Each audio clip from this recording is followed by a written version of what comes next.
नमस्कार।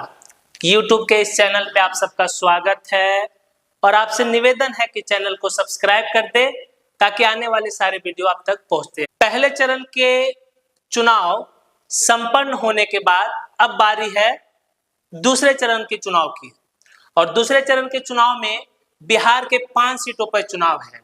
उन 5 सीटों में आज जो खास सीट लेकर आए हैं वो है पूर्णिया लोकसभा क्षेत्र। जी हाँ, पूर्णिया लोकसभा क्षेत्र बिहार के सीमांचल का एक भाग पूर्णिया यहां स्थित है। पूर्णिया लोकसभा क्षेत्र जिसको पूर्णिया और कटिहार दो जिलों के विधानसभा क्षेत्र को मिलाकर बनाया गया। खास ये सीट बना है निर्दलीय चुनाव लड़ रहे जननेता पप्पू यादव के कारण।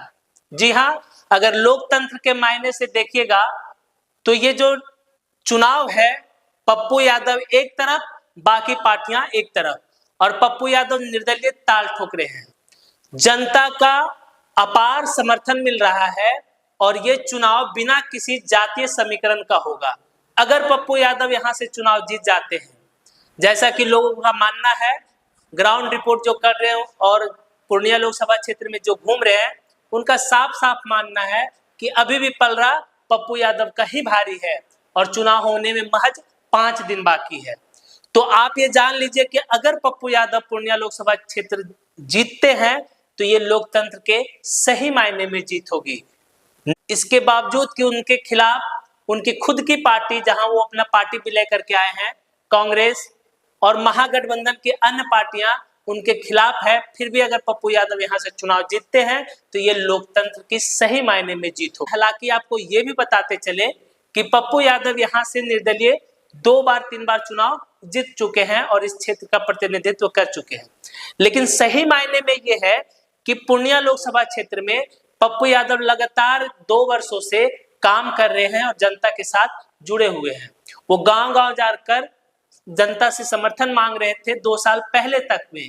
अंत में उनको धोखा मिला और वहां से पार्टी ने उनको टिकट नहीं दिया, जिससे क्षुब्ध होकर सही मायने में लोकतंत्र की लड़ाई लड़ने के लिए मैदान में उतरे हैं पप्पू यादव। तो वीडियो को अंत तक देखिए और यहाँ के जीत का समीकरण समझिए, और आपको अगर क्या लगता है पप्पू यादव जीत रहे हैं तो अपनी प्रतिक्रिया कमेंट बॉक्स में जरूर दीजिए। देखिए, इस बार जो पूर्णिया लोकसभा क्षेत्र में लड़ाई है वो त्रिकोणीय है। त्रिकोणीय क्यों लड़ाई है? जाहिर सी बात है, एक तरफ है वर्तमान सांसद संतोष कुशवाहा, 2 बार से चुनाव जीत रहे हैं। मोदी लहर में ये चुनाव जीते थे मोदी के अगेंस्ट जाकर, तो इनका भी एक अच्छा खासा दबदबा है। जदयू का एक अति पिछड़ा वोट बैंक जो है वह है अच्छा खासा। बीमा भारती महागठबंधन के आधिकारिक तौर पर जो प्रत्याशी हैं, बीमा भारती ऐन मौके पे चुनाव से पहले जदयू से पाला बदलकर आरजेडी ज्वाइन की और उनको यहां से टिकट मिला। इनके कारण ही पप्पू यादव का टिकट काट दिया गया, कांग्रेस को यह सीट नहीं मिला। तीसरा जिनके बारे में बात कर रहे हैं, पप्पू यादव अपनी पार्टी का विलय कर चुके हैं कांग्रेस में, लेकिन कांग्रेस से भी उनको धोखा मिला और इस बार वो निर्दलीय ताल ठोक रहे हैं। तो त्रिकोणीय मुकाबला में पप्पू यादव को एज मिलता हुआ क्यों नजर आ रहा है, बात करते हैं। तो जहां तक अगर आप बात करेंगे संतोष कुशवाहा की, तो इनके पास अति पिछड़ा वोट बैंक है और एनडीए का जो परंपरागत वोट बैंक है वो इनके पक्ष में जाता है। लेकिन इस बार पूर्णिया के आम जनता की आवाज है कि इस बार पूर्णिया को सिर्फ और सिर्फ पप्पू यादव चाहिए। पप्पू यादव के साथ सहानुभूति वोट भी है, क्योंकि उनके साथ अगर देखा जाए तो एक तरह से गलत हुआ। उन्होंने पार्टी विलय किया पूर्णिया के लिए, कांग्रेस ज्वाइन किया पूर्णिया के लिए, लालू यादव तेजस्वी यादव से मुलाकात की पूर्णिया के लिए, विगत 2 वर्षों से क्षेत्र की जनता का सेवा किया और प्रणाम पूर्णिया जैसे अभियान चलाए पूर्णिया में लड़ने के लिए, लेकिन अंत में उनको सफलता नहीं मिली और उनके साथ धोखा हुआ और वो निर्दलीय चुनाव मैदान में है। तो उसी की सहानुभूति जनता का भी साथ इस बार पप्पू यादव को मिल रहा है। जाहिर सी बात है, राजनीतिक सरगर्मी भी तेज है, क्योंकि पप्पू यादव अपने ही पार्टी के खिलाफ चुनाव लड़ेंगे और भाषण में उनका विरोध करेंगे। वहीं दूसरी तरफ महागठबंधन के नेता जो चुनावी दौरा पर होंगे वो पप्पू यादव पर निशाना साधते हुए नजर आएंगे। तो ये रोचक मुकाबला है, लेकिन आम जनता का मानना है कि इस बार सिर्फ पप्पू यादव तो देखिए पप्पू यादव के पक्ष में क्या जा सकता है। तो आपको जैसे बता दिए कि यहाँ की जो विधानसभा क्षेत्र है उनमें कटिहार और पूर्णिया जिले के विधानसभा क्षेत्र है। तो एक नजर उस पर भी डालिए और उन क्षेत्रों में क्या समीकरण फिट बैठता है उसकी भी बात कर लेते हैं। टोटल 6 विधानसभा क्षेत्र है, जहां से कसबा से मोहम्मद अशफाक आलम कांग्रेस के विधायक हैं, बनमक्खी से कृष्ण कुमार ऋषि बीजेपी के विधायक हैं, रुपौली से बीमा भारती जदयू में थे, अभी आरजेडी की तरफ आ गई है, धमदाहा से लेसी सिंह जदयू की विधायक है, पूर्णिया से विजय कुमार खेमका बीजेपी की विधायक है, कोरहा से कविता देवी बीजेपी की विधायक है। तो अगर दलगत स्थिति की बात करिएगा तो यहाँ पे एनडीए गठबंधन मजबूत नजर आता है।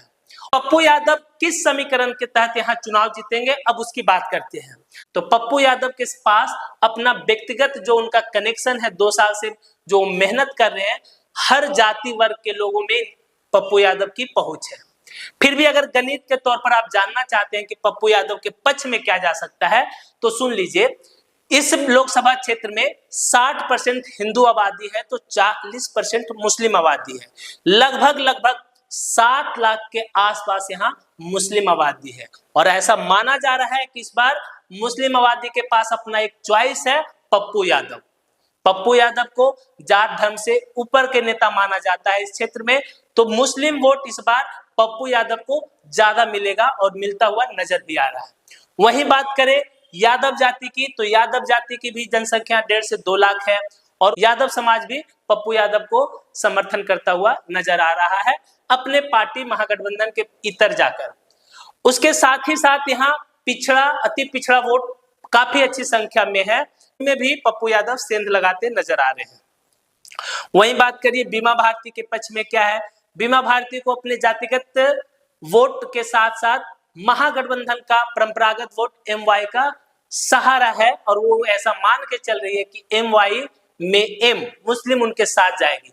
लेकिन इस बार सारे समीकरण टूटते नजर आ रहे हैं और जन समर्थन पप्पू यादव के पक्ष में खड़ा नजर आ रहा है। 6 विधानसभा क्षेत्र में आप देखिएगा तो धमदाहा विधानसभा क्षेत्र की बात करते हैं, वहां सवर्ण वोटरों की संख्या अधिक है।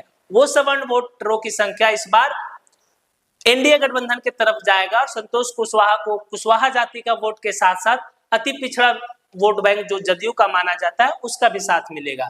लेकिन अंदर खाने एक और चर्चा ये भी है कि वहां से जो भूतपूर्व सांसद रहे उदय सिंह, उनका भी समर्थन पप्पू यादव को मिलता हुआ नजर आ रहा है। अगर ऐसा सही मायने में हुआ तो पप्पू यादव हो सकता है इस क्षेत्र से एक बम्पर जीत के साथ सारे समीकरण को ध्वस्त कर देंगे और एक जननायक लोकतंत्र की जीत के तौर पर अपने आप को देश की राजनीति में अलग पहचान के साथ रखेंगे। तो आपको क्या लगता है कि पप्पू यादव को जीतना चाहिए या जीत रहे हैं कि नहीं, अपनी प्रतिक्रिया कमेंट बॉक्स में जरूर दें।